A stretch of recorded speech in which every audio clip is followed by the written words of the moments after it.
Good morning students, myself Rajeshwari Devi Rathore, Assistant Professor in History.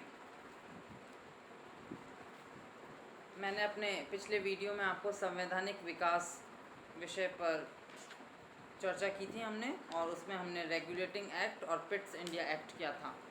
अब संवैधानिक विकास के अंतर्गत ही हम दूसरे अधिनियम लेंगे। तो सबसे पहला है 1786 का अधिनियम। पिट ने 1786 में एक अधिनियम संसद के सम्मुख इस भावना से रखा ताकि कॉर्नवालिस को भारत के गवर्नर जनरल का पद स्वीकार करने के लिए मना लिया जाए। वह गवर्नर जनरल तथा मुख्य सेनापति दोनों की शक्तियां लेना चाहता था। नए अधिनियम के अनुसार यह सब स्वीकार हो गया तथा उसे विशेष अवस्था में अपनी परिषद के निर्णयों को रद्द करने तथा अपने निर्णय लागू करने का अधिकार भी दे दिया गया। नेक्स्ट है 1793 का चार्टर एक्ट। कंपनी के व्यापारिक अधिकारों को और 20 वर्षों के लिए बढ़ा दिया गया। अपनी परिषद के निर्णयों को रद्द करने की जो शक्ति लॉर्ड कॉर्नवालिस को दी गई थी, वह आने वाले गवर्नर जनरलों तथा गवर्नरों को भी दे दी गई। गवर्नर जनरल का बम्बई तथा मद्रास की प्रेसिडेंसियों पर अधिकार स्पष्ट कर दिया गया।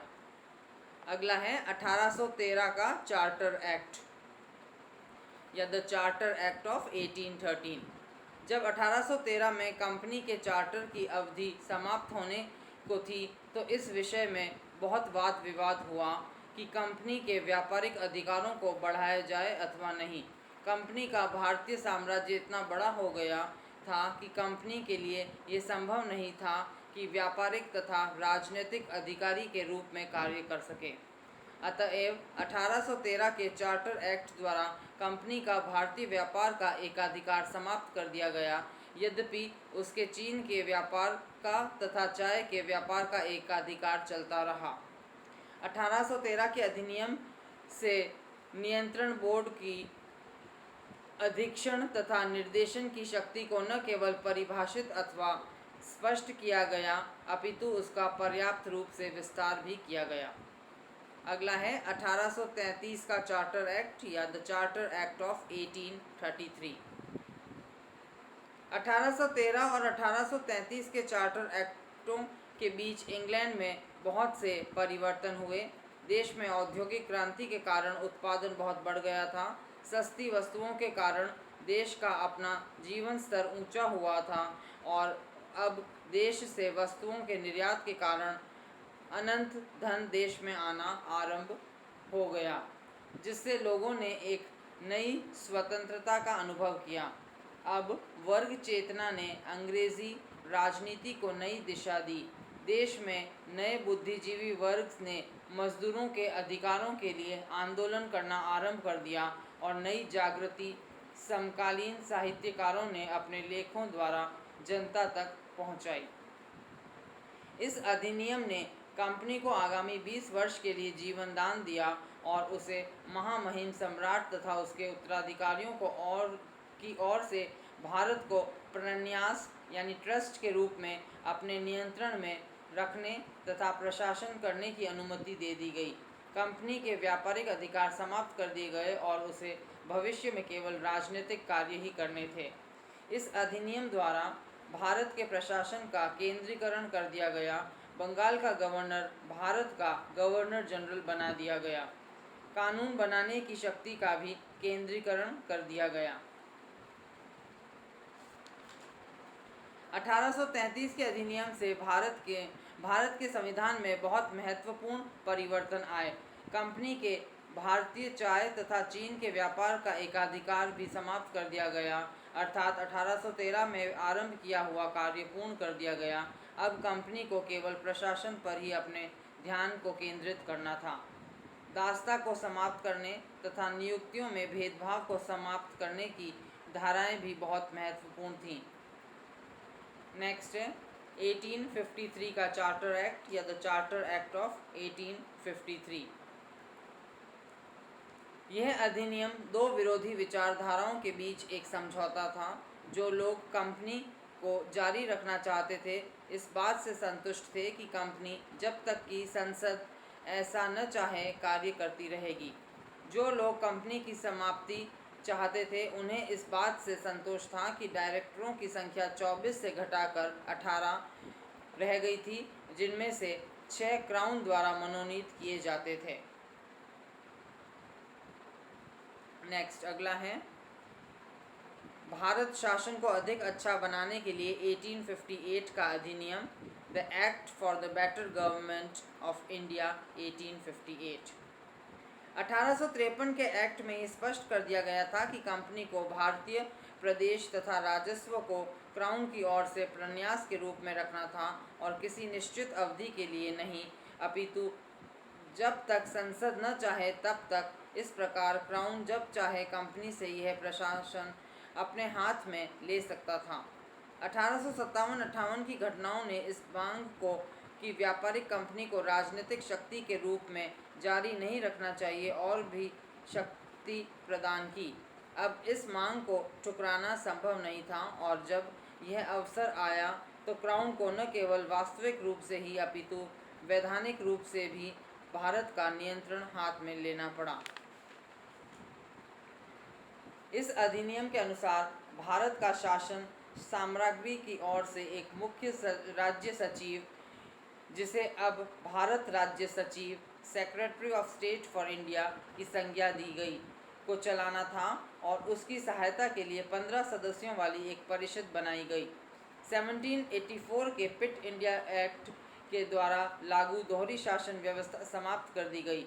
राज्य सचिव की परिषद के 15 सदस्यों में से 8 की नियुक्ति क्राउन ने करनी थी और 7 की डायरेक्टर्स के बोर्ड ने। परिषद की भूमिका केवल परामर्शदाता की ही थी और प्राय बहुत से मामलों में राज्य सचिव ही पहल कर सकता था तथा अंततः निर्णय ले सकता था। गवर्नर जनरल को वाइस रॉय की उपाधि दी गई। अगला है 1861 का भारतीय परिषद अधिनियम, the Indian councils act of 1861। प्रथम कार्य तो इसने यह किया कि वाइस रॉय की कार्यकारी परिषद में एक 5वां सदस्य सम्मिलित कर दिया, जो कि विधिवृत्ति का व्यक्ति था, एक विधिवेता न कि एक वकील। दूसरे, इस प्रकार भारत सरकार की मंत्रिमंडलीय व्यवस्था की नींव रखी गई। इस व्यवस्था के अनुसार प्रशासन का प्रत्येक विभाग एक व्यक्ति के अधीन होता था। वह उस विभाग का प्रतिनिधि, प्रशासन के लिए उत्तरदायी और उसका संरक्षक होता था।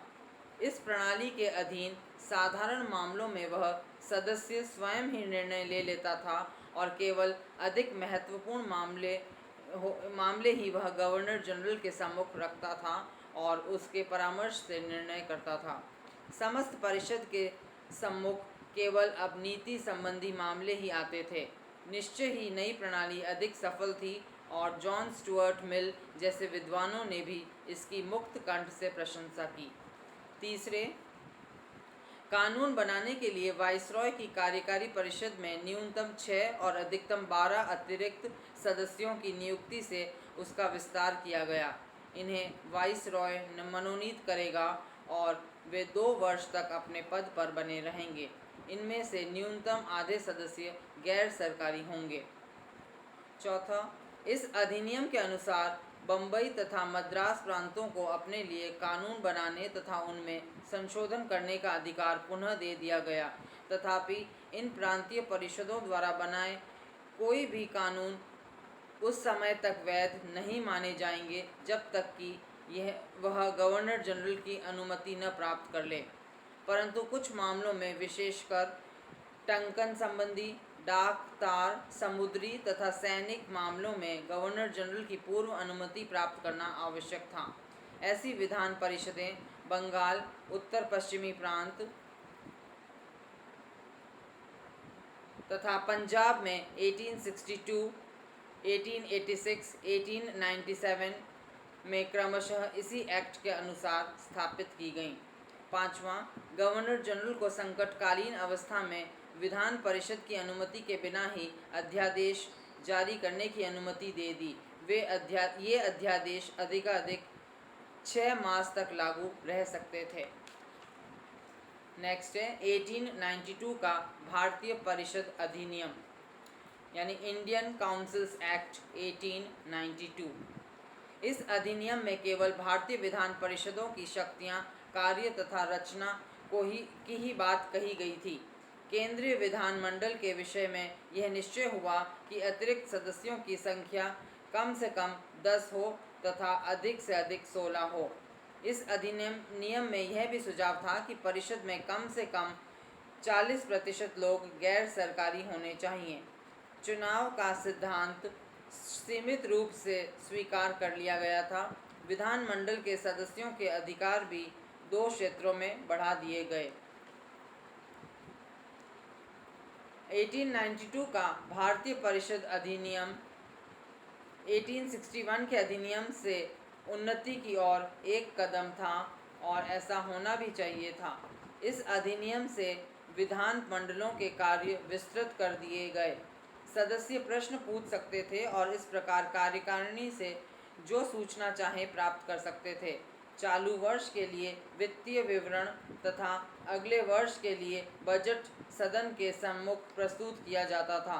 सदस्यों को बजट पर साधारण विचार व्यक्त करने तथा व्यय में कमी अथवा बढ़ोतरी करने के लिए सुझाव देने का अधिकार मिल गया।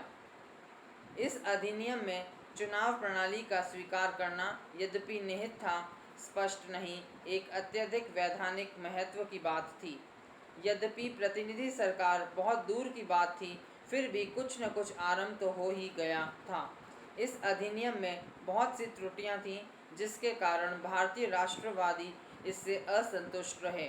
भारतीय राष्ट्रीय कांग्रेस में एक्ट की बार बार आलोचना की गई।